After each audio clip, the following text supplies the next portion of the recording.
Another wonderful early porcelain. This one also, by the way, from the Hanna Buktis collection. And this is extraordinary because she has hidden under her dress the wooden articulated body with the porcelain lower limbs and orange-red shoes.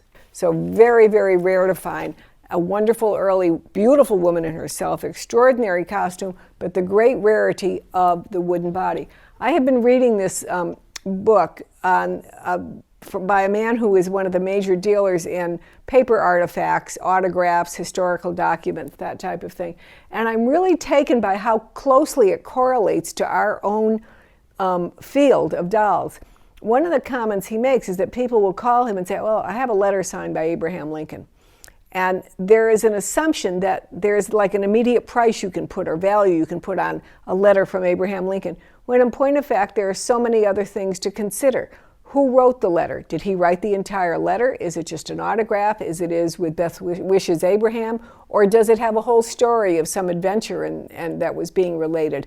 All of these things make such a difference in what the value could be.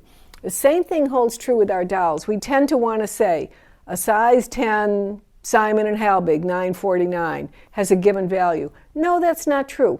What kind of body does it have? What is the costume? What is the quality of the bisque? Is it all original? Does it have a provenance? Does it have anything related to it that gives it added value?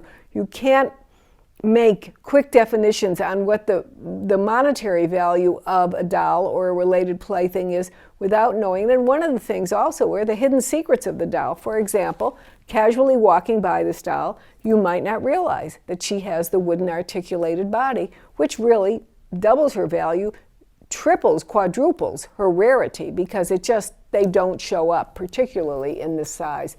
So this is a wonderful, wonderful doll. So we have two gentlemen. We have two gentlemen appearing in this auction, two porcelain gentlemen, and I brought them up to you because now you can make your choice. The gentleman on the right here, this gentleman closest to me, he has a wonderful hair. He has feathering around the face. You can see that very clearly, very, very beautifully painted, a great profile, a great nose. He's a wonderful porcelain doll, but what I like best about him is I love his costume. It's so absolutely wonderful and original. Everything, the earlier costumes, they're fitted so tightly. They're just perfect. They feel like they've been on that doll forever, and that's what he is. And he even has his blue silk tie, and then look at his wonderful blue kidskin shoes. This is a fancy guy. He's very, very nice. The man next to him, I will point out to you, however, is the rarity of the two in terms of dolls. And he is one of the early models of the KPM porcelain factory. And when you look at them, you really can see why their work is considered to be so extraordinary. One of the things I'd like you to notice is the color of the hair. Because I remember when I first read about these dolls, I was so taken when they would say the hair is brown. And I'm thinking, that's not brown, that's black. And then you start looking at it all the way around, and you realize, well, yes, indeed, it is brown. And the color was so intense and has such great depth with black shading in it that you don't capture the fact that it is the brown color at first. But such a great rarity. He is an absolutely rare doll, wonderful doll. These early KPMs were sold in about 1840, and we have advertisements from like stores in Boston where these dolls were also originally sold in the United States, not just in Germany and brought over later, but they were American dolls in our major cities during the mid-1800s. So he's a really rare doll, and I like his costume, but I like his costume better, so you decide what you most care about. But speaking of KPM, here's a sweetheart. Look at this girl. She is absolutely wonderful. Now, I do want to tell you, first of all, that she had the bottom part of her shoulder plate broke off in one piece at one time and was glued back on and had a little overpaint, so that's there. But pay no attention to that. She has, again, that rare color hair, that I call brown-black hair. And she has a wonderful, what is known as the milliner's model body with a slender kid body with the wooden lower limbs, a wonderful early costume, and marked inside her shoulder plate with the KPM blue stamp and the red orb. She appears, this actual doll appears in Christine Grafnitz's book on porcelain dolls that she did, and she is described by Christine as being the smallest size KPM ever made. So if you're doing miniature arrangements or a miniature dollhouse or just collecting miniature dolls, this is a prize for you to have. It truly is. I love some of the early bisque dolls with, let me move him over, okay? I'll move him down here.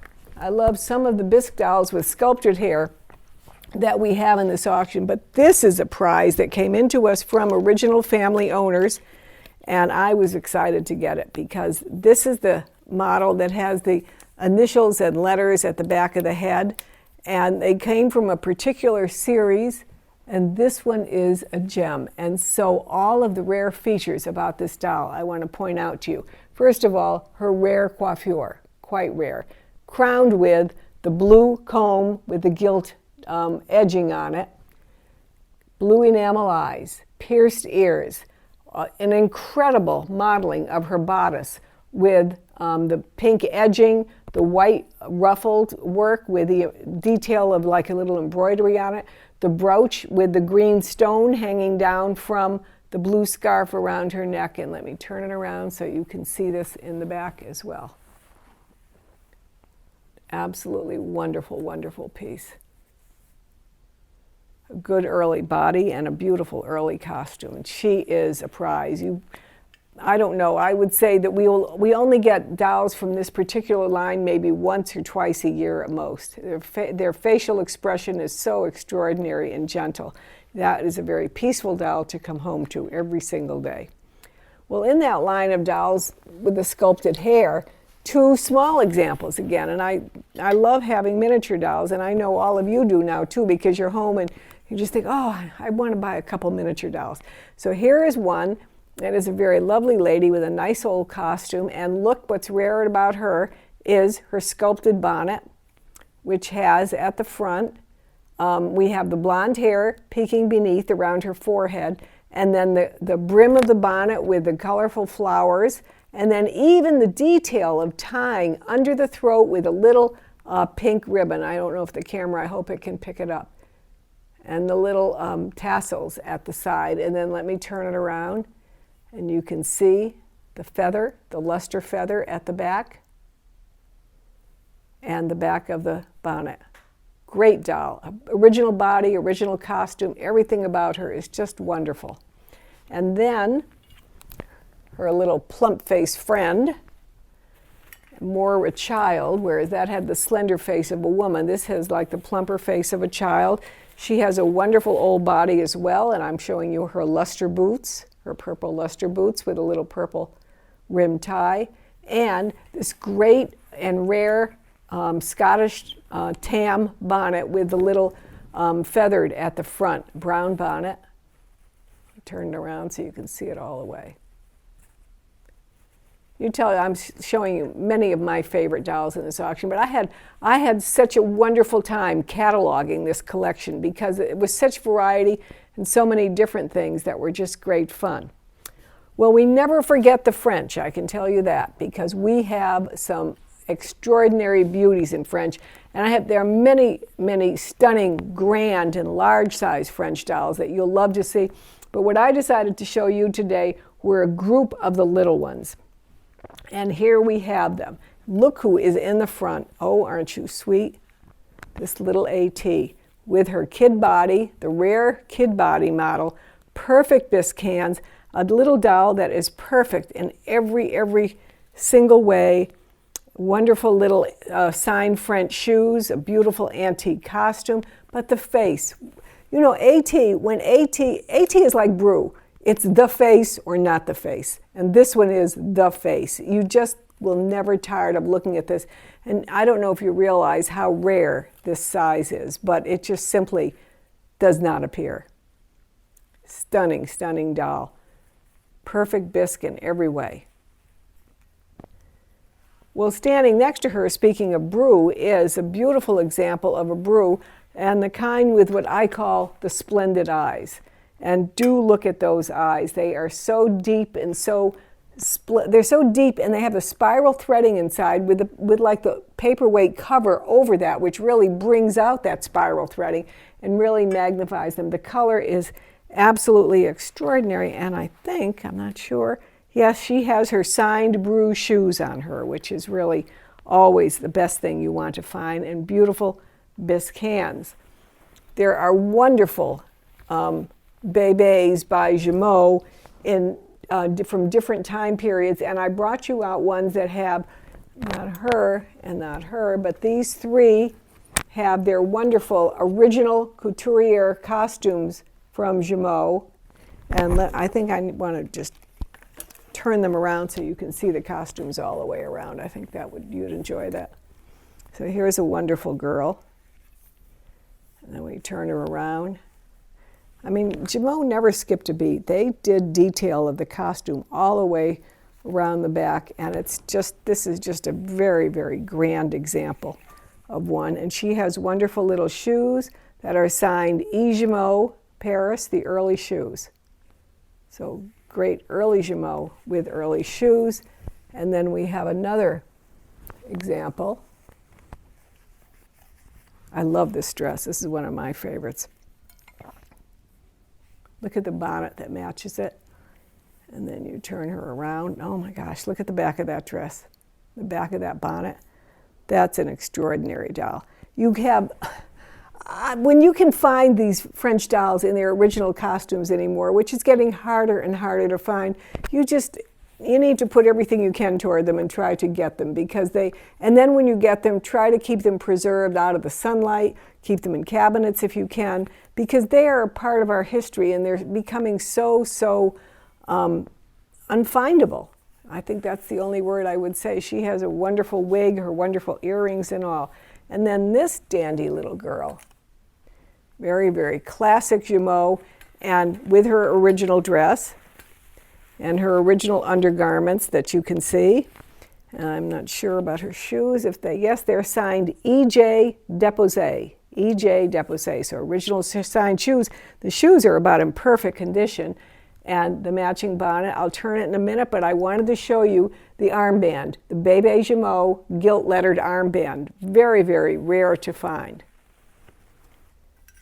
There's the back of it. And that's one of the ways that Gemot was looking to protect his name, because he was finding so many people were copying him. He needed to find a system that he could prevent people. So, I mean, I don't know why he thought that would do it, but I guess in the store it would signify Bébé Gemot. Look at the original earrings, and she has her original wig as well. Just super. Now, a couple of the other small French dolls that are absolute treasures that you don't want to miss. This grand, very rare G series from Steiner in the tiny size 3/0. She is absolutely spectacular. What a sweet face. And I mean, her antique costume and all, her wonderful shoes, her little kitten that she's holding. She is an absolutely wonderful, wonderful doll. Let me show you the back of her as well. Her little long braid. She's beautiful. And then a wonderful little tiny, tiny Schmidt. And look at her. She is beautiful.